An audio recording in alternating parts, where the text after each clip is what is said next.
The Zalari Dominion was an empire that spanned half the galaxy.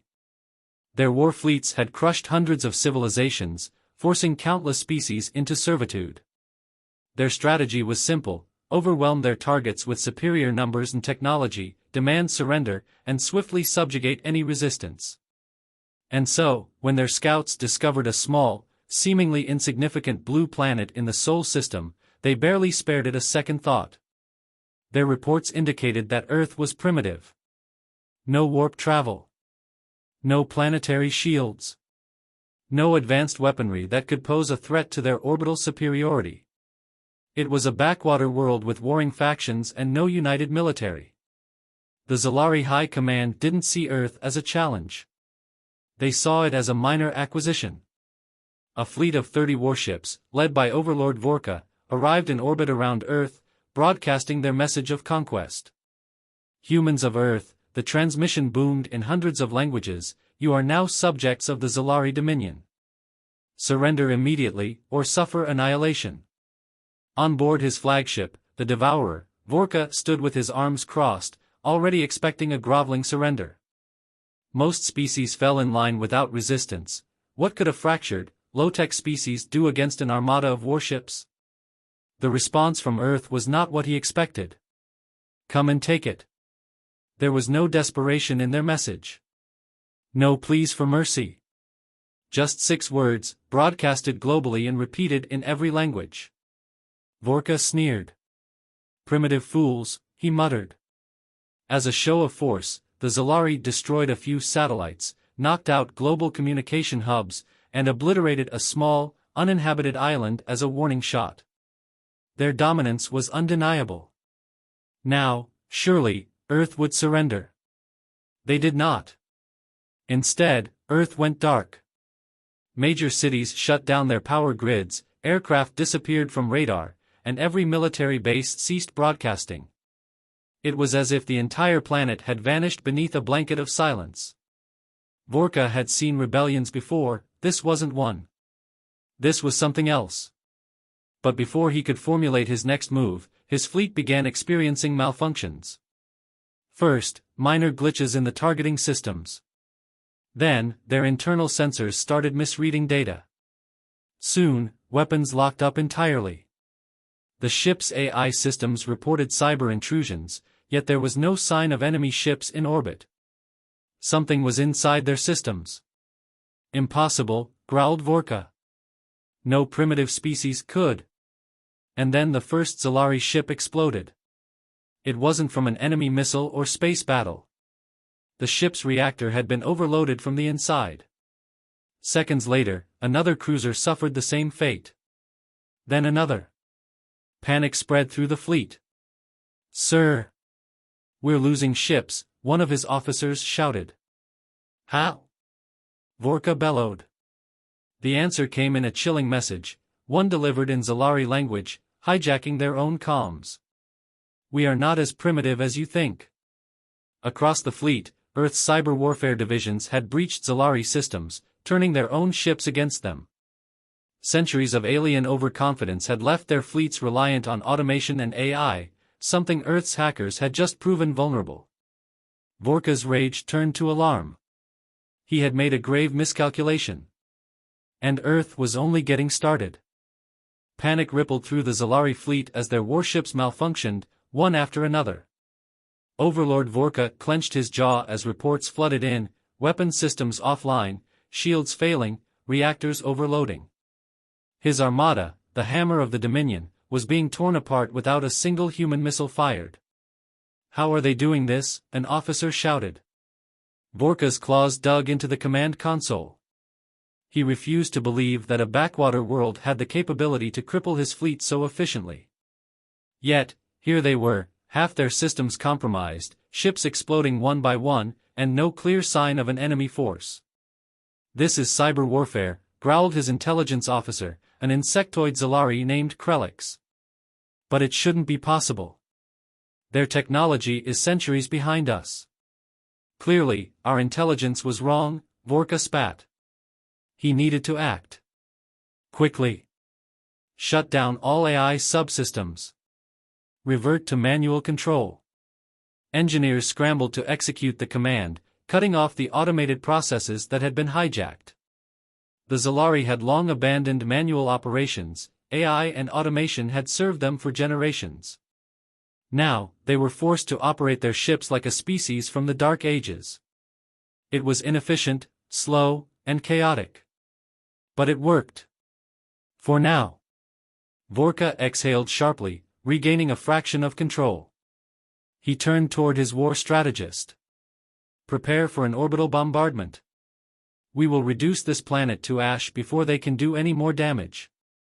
The order sent a wave of confidence through his officers. The Zalari were masters of planetary destruction. Entire civilizations had been wiped from existence by their fleets. Earth would be no different. Or so they thought. As the fleet repositioned, Vorka's ship, the Devourer, detected multiple high-velocity projectiles coming from the planet's surface. Enemy launch detected. Krelix barked. Vorka scoffed. So they do have missiles. Pathetic. Our point defenses will. He never finished that sentence. The first projectile hit. There was no warning. No energy signature. No guidance system that their scanners could detect. Just a lump of tungsten, traveling at near-orbital velocity, slamming into one of the Zalari battleships. A kinetic strike. The impact turned the ship into a fireball, ripping it apart instantly. There was no explosion from energy weapons, no dramatic shield failure, just raw, unrelenting physics. Then more came. Dozens of tungsten rods, launched from hidden platforms on Earth, rained down upon the Zalari fleet. Ships were crushed like insects under a hammer. Some tried to maneuver, but the rods traveled too fast, striking them before they could react. The Zalari had underestimated Earth's ability to fight back. And now they were paying the price. Vorka's heart pounded as he witnessed the destruction. His invincible fleet was being torn apart, not by advanced alien weaponry, but by an old human concept, kinetic bombardment. No energy shields could stop it. No countermeasures could deflect it. Another battleship detonated on screen. And then the message came. Once again, hijacking their own communications. You should have left us alone. Vorka bared his fangs. He was not about to be outplayed by primitives. This isn't over, he snarled. And deep within the fleet, the Zalari prepared their next move.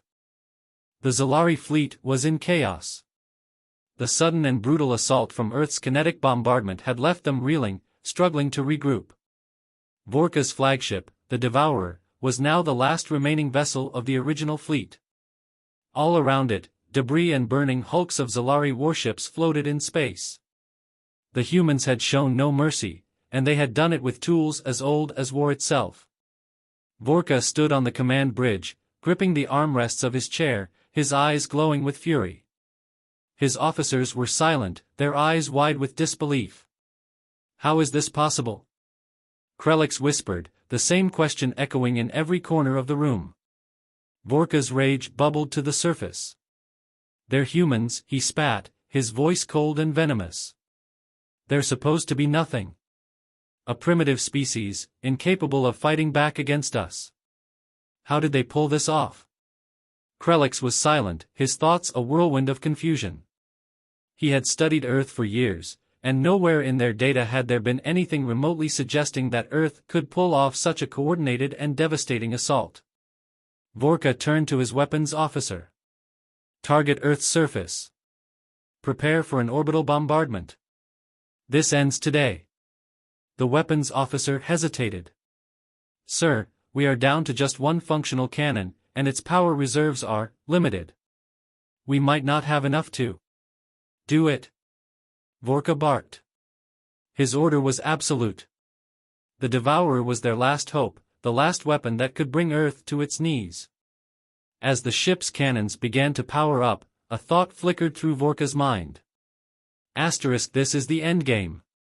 We'll show them the might of the Zalari, and they will bow before us. But just as the cannon began charging, a warning flashed on the bridge.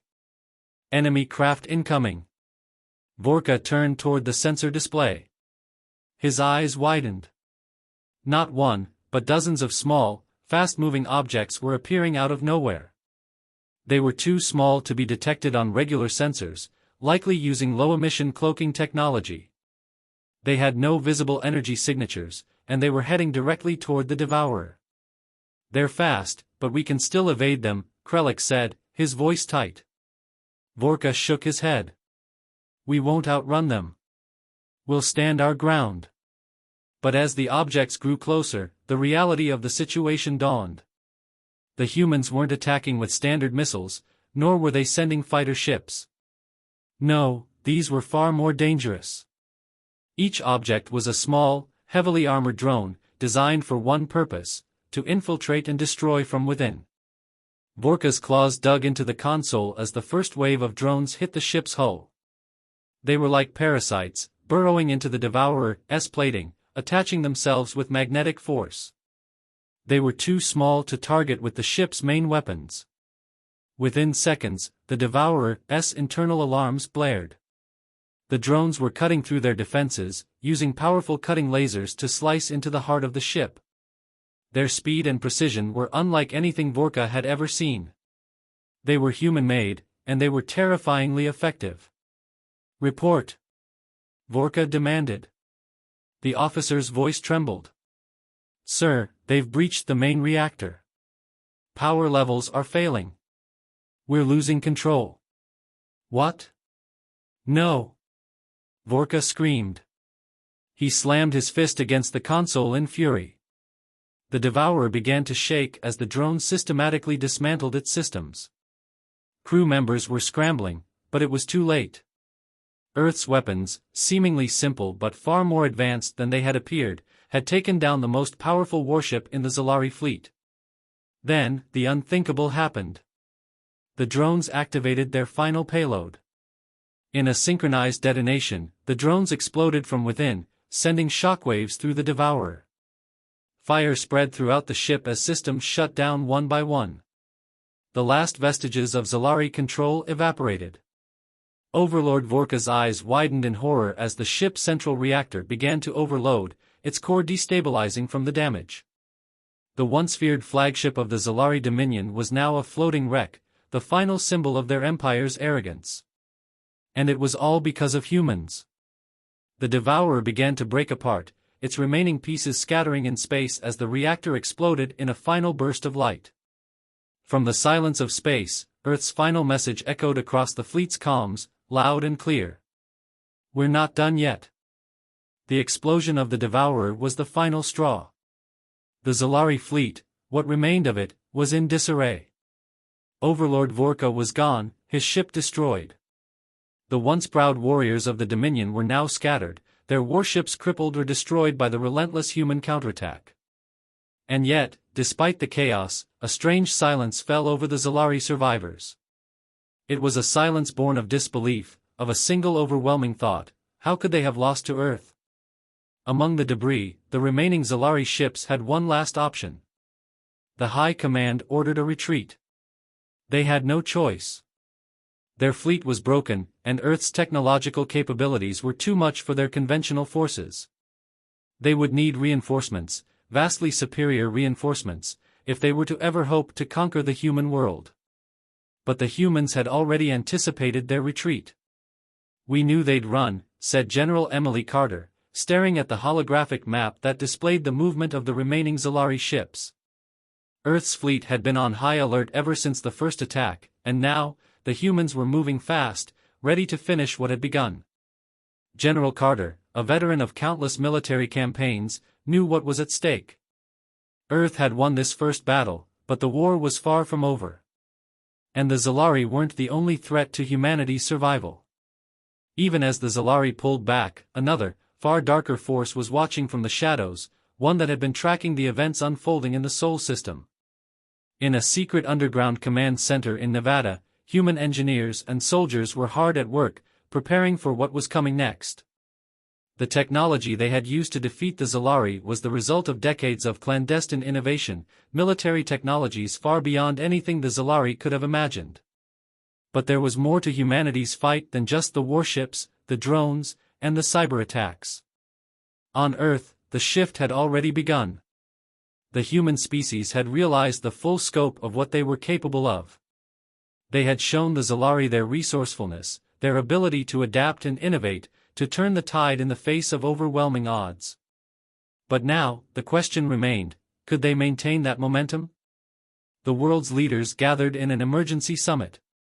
Governments that had once been divided over territorial disputes, economic policies, and national security now found common ground. The Zalari threat had united them in a way nothing else could. In a meeting room beneath the United Nations building, President Julia Hayes addressed her global coalition. The Zalari are regrouping, she said, her voice stern but resolute. But we've given them a wound they won't easily recover from. They have underestimated humanity's resolve, and they will pay the price. But we must be prepared. They're not the only ones who are watching. The mention of this new threat sent a ripple of unease through the room. President Hayes continued. We have gathered intelligence from our allies in space, and there are indications that other empires, even older and more powerful than the Zalari, have been monitoring our progress. We've made enemies today, and we can't afford to be complacent. The room was filled with the sound of murmurs as leaders exchanged glances. An uneasy truth hung in the air: the battle against the Zalari had only been a prelude.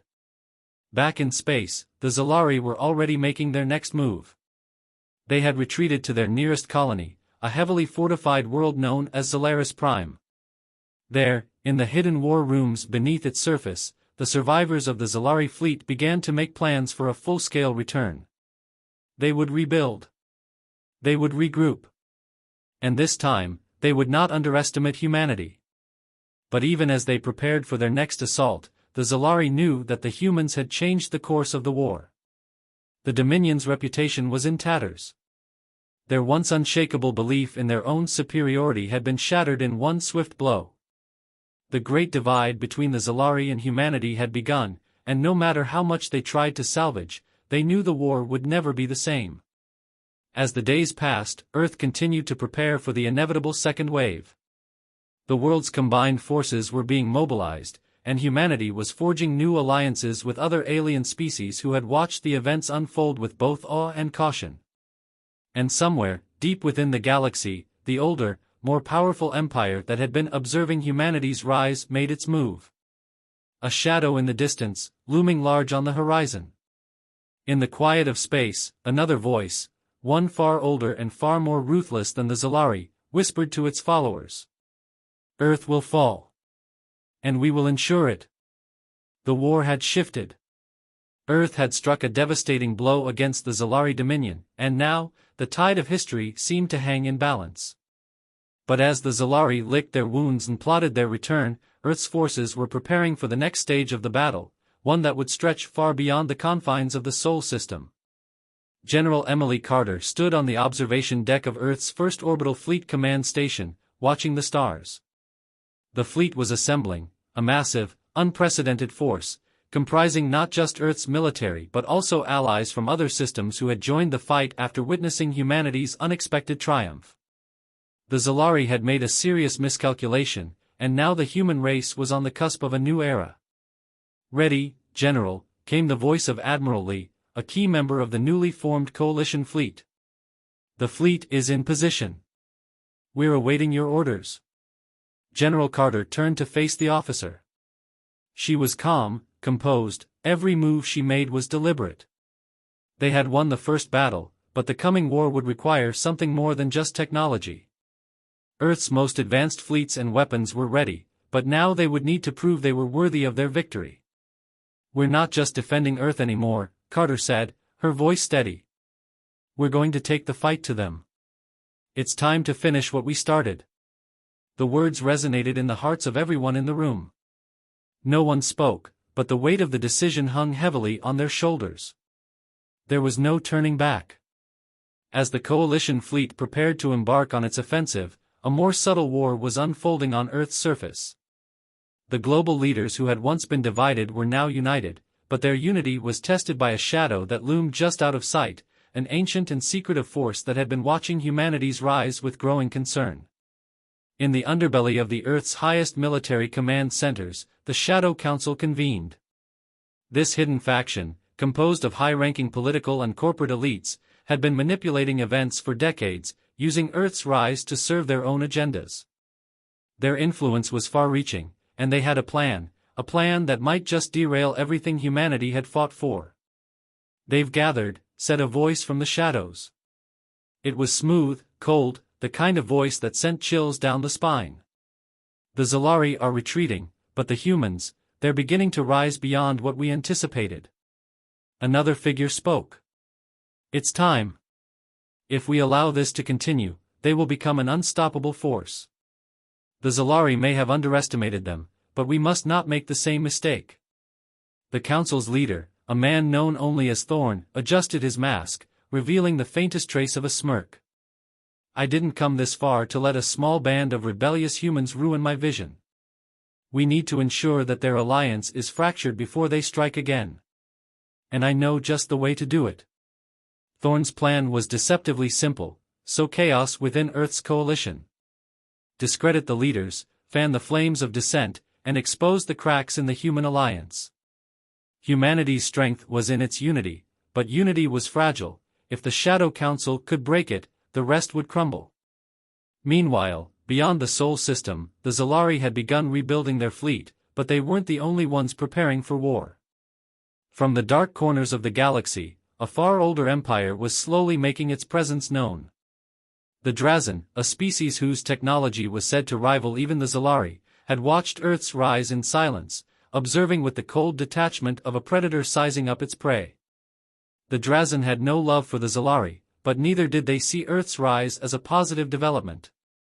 If humans were left unchecked, they would disrupt the balance of power in the galaxy, and the Drazen would not allow that. In a hidden space station, far beyond the Zalari and Earth territories, a Drazen general named Vectar made contact with the Zalari remnants. "They've shown strength," Vectar's voice echoed in the shadows.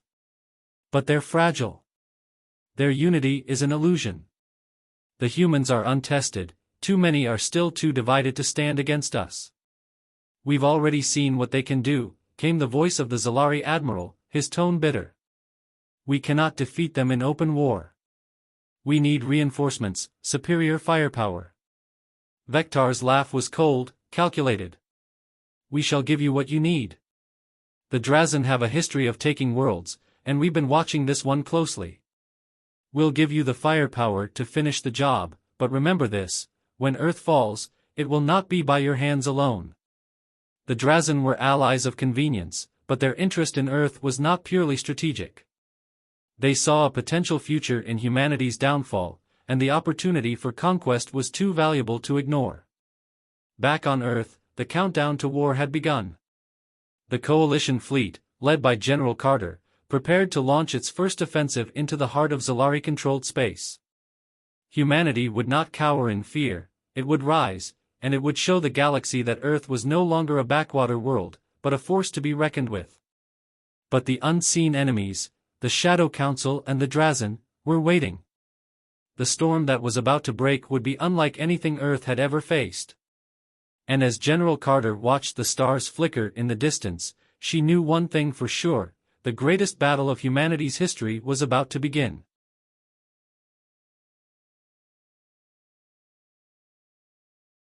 The war had entered a new phase.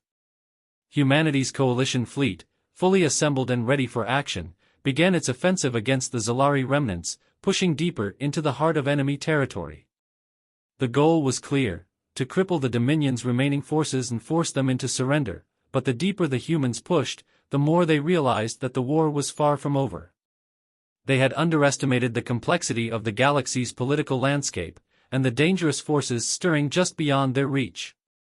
General Emily Carter stood in the command center of the Coalition flagship Victory, watching as the ships under her command powered up their weapons and readied for the next jump. Her crew moved in synchronized harmony, their focus unwavering. She knew this was the pivotal moment.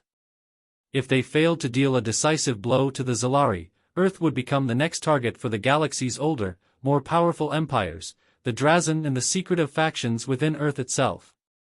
"Status report," Carter demanded, her voice calm but authoritative. All systems are operational, General, replied Admiral Lee, his voice steady. We're ready for our final strike against the Zalari stronghold on Zalaris Prime. Good, Carter nodded, though her mind was elsewhere. Every choice she made now would have consequences, not just for Earth, but for the entire galaxy. The upcoming battle wasn't just about humanity's survival, it was about proving that Earth could stand toe-to-toe with the greatest empires the stars had to offer. The Coalition fleet had its work cut out for it. As they approached Zalaris Prime, the heavily fortified homeworld of the Zalari, they faced not only the remnants of the Zalari fleet but also the looming threat of the Drazen. Unknown to most, the Drazen had secretly aligned themselves with the Zalari. They sought to conquer Earth in the wake of the Zalari's defeat, believing the humans were a rising threat to their dominance. However, the Zalari had not shared all of their plans. A covert message intercepted by Earth's intelligence revealed a stunning truth: the Zalari had formed a secret pact with the Drazen and other alien species, including the Varani, an ancient race of genetic manipulators. The Varani were known for their insidious experiments and ruthless nature. The Zalari's strategic retreat had been in part to buy time, but it was also to open a gateway for these darker forces to join the fight. The gravity of the situation hit General Carter like a wave. Earth was no longer just fighting the Zalari, it was facing a coalition of its own that might rival the Dominion. The Drazen, the Varani, and the Shadow Council on Earth had all been quietly weaving their own web of conspiracy. Earth was surrounded by enemies both from within and beyond the stars. As the Victory prepared for its final assault on Zalaris Prime, General Carter's thoughts turned inward. The unity of the human coalition was fraying at the edges.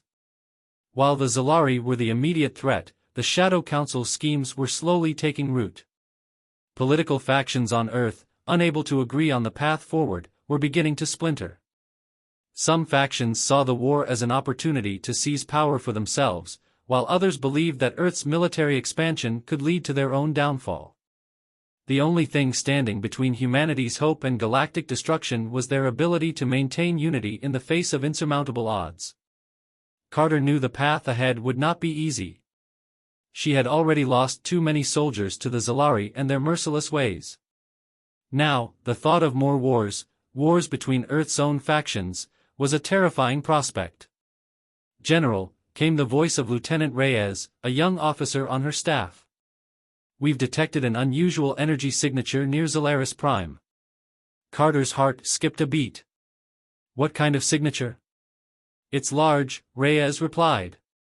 Not consistent with Zalari technology. It's alien. Carter's eyes narrowed. The Drazen. The Varani. Both had the technological capability to produce such a signature. The fleet was about to enter a den of predators. We need to know what we're walking into, Carter said, her mind calculating the risks. Send a recon team ahead. I want every possible piece of information on what we're dealing with. The Victory dropped out of faster-than-light travel as the recon team deployed. Time was ticking. Their window to strike Zalaris Prime was closing fast, but every step forward was another gamble. They had to be prepared for the unexpected, for they could not afford another surprise. As Carter's forces made their way deeper into enemy space, she couldn't shake the feeling that they were being watched. The Drazen and the Varani had likely been planning their own strike for some time, and Earth was now playing right into their hands. Meanwhile, far away from the Coalition fleet, the Shadow Council was making its move. Their influence had begun to unravel the delicate alliances holding Earth's coalition together. Whispers of dissent grew louder, fueling an underground rebellion that sought to destabilize humanity's fragile unity. The Council's agents had already infiltrated key political figures, using them as pawns in a game that threatened to bring everything crashing down.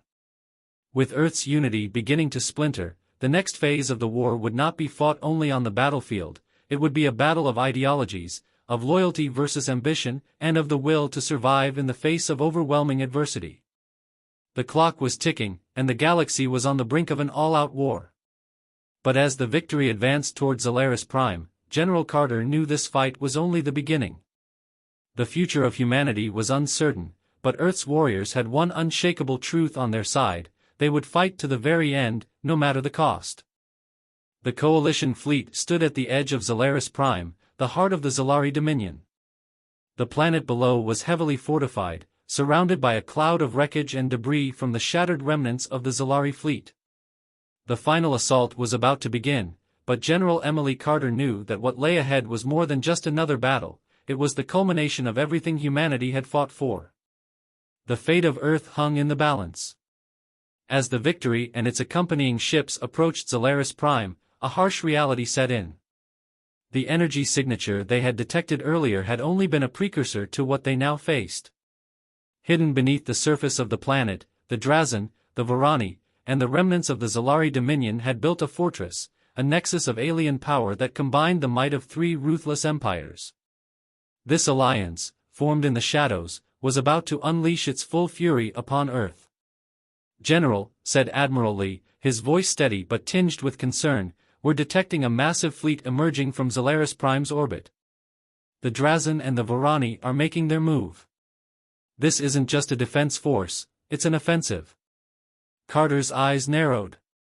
"We expected reinforcements, but this is beyond anything we anticipated. They're coming for us all."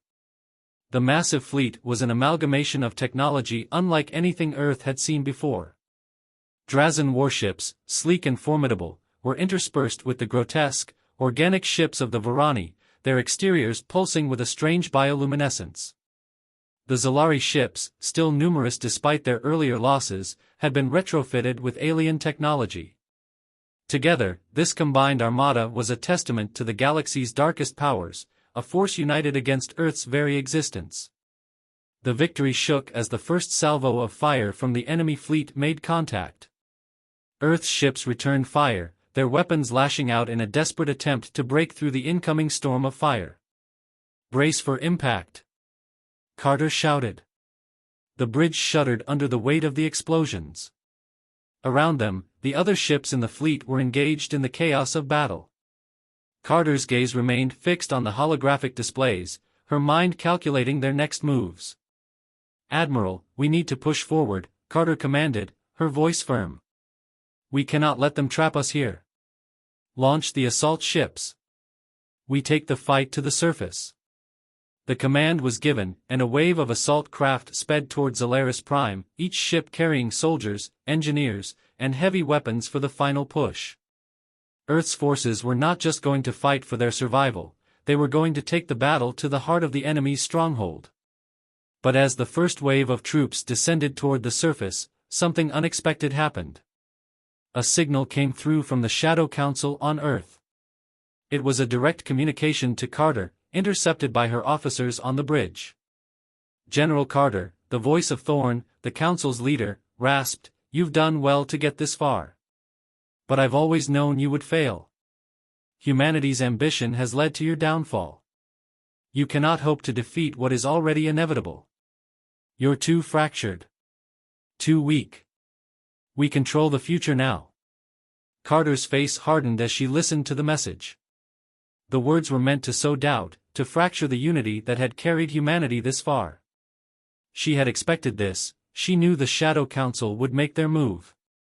But she was not about to let them win. "Thorne," she said, her voice like ice, "you may think you control the future, but you're wrong. The future of humanity is ours to decide. And I'm not letting you take it from us." With that, she severed the communication, her mind turning toward the battle at hand. Earth's forces were engaged on every front, and the situation was growing dire.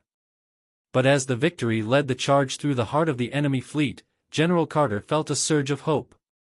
Humanity had come this far because of their resilience, their unity. And no matter what Thorne or any other enemy thought, that would not change. On the surface of Zalaris Prime, Earth's troops clashed with the combined might of the alien forces. The battle was brutal, with skirmishes erupting in the sprawling cities and high-tech fortresses of the Zalari homeworld. Every inch of ground gained was hard-won, as Earth's soldiers fought through wave after wave of alien attackers, their technology and sheer determination their greatest weapons. As the battle raged, the Coalition fleet found its opening. The Victory, along with its allies, broke through the enemy defenses, plunging deep into Zolaris Prime's orbital shield. With their combined firepower, the ships launched their final assault, their weapons targeting the central nexus of the alien alliance. The goal was simple: destroy the heart of their power. In the midst of the chaos, General Carter watched the battlefield unfold. Her mind raced, calculating how close they were to victory, or failure. And then, it came. A massive explosion rocked the planet as the central core of the enemy alliance, their weapon of mass destruction, was destroyed. The Nexus, the heart of their combined fleet, shattered into pieces. The Drazen, the Varani, and the Zalari were no more. Victory! The surviving forces of the coalition fleet cheered, their victory hard-earned, their mission accomplished. But for General Carter, the true battle had always been about more than just defeating an enemy. It had been about the survival of humanity, and the preservation of its will to fight. Earth had won not because of its technology or sheer military might, but because of its unbreakable spirit. But the cost had been high. Thousands of lives had been lost in the final assault. Earth's enemies had been defeated, but the price of victory was a hard one to bear.